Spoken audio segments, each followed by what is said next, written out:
pacar bergilir di Jepang. Jadi Wak, gini ceritanya. Jadi ada beberapa perusahaan di Jepang ini yang biasanya ketika sempainya atau seniornya udah pulang ke Indonesia, otomatis cewek seniornya ini bisa jadi pacaran sama kohainya atau juniornya. Dikarenakan seniornya udah pulang ke Indonesia. Dan biasanya ini adalah peserta magang atau kensuse. Dan ini terjadi di beberapa perusahaan di Jepang, walaupun nggak semua. Dan rata-rata perusahaannya itu adalah perusahaan pengolahan makanan. Kenapa aku bilang begitu? Karena biasanya situasi di pabrik pengolahan makanan, jumlah antara karyawan laki-laki dan perempuan itu hampir sama dan bahkan bisa lebih banyak perempuannya, Wak. Jadi hal ini biasa terjadi, cinta lokasi. Dan di Jepang sendiri, hal seperti ini udah biasa. Kita menemukan pasangan itu ya di tempat kerja. Karena di tempat lain itu nggak akan mungkin terjadi, karena bisa nongkrong kemana-mana, jadi bisa nemu pacar bukan hanya di tempat kerja aja, melainkan di jalan, di tempat ibadah, dan lain sebagainya.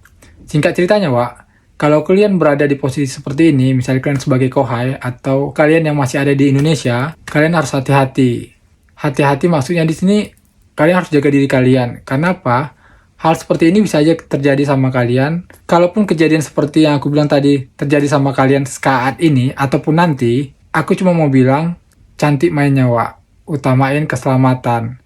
Ingat, pakai alat kontrasepsi ataupun kondom. Bukan hanya kesehatan aja yang perlu dijaga, melainkan tingkat kehamilan. Bayangin aja, Wak, ketika kalian pacaran sama mantan seniornya kalian, tiba-tiba hamil dan kalian harus menikahi perempuan itu. Sementara kalian tahu dan orang-orang di sekeliling kalian tahu kalau senpai kalian itu pernah berhubungan badan sama calon istri kalian. Gimana perasaan kalian?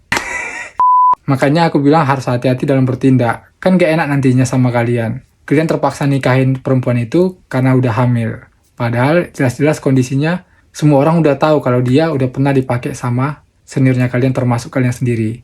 Jadi siapapun dari antara kalian yang menghadapi kondisi saat ini seperti itu, ingat pesanku tadi, pakai alat kontrasepsi.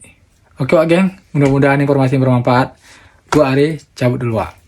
Ciao.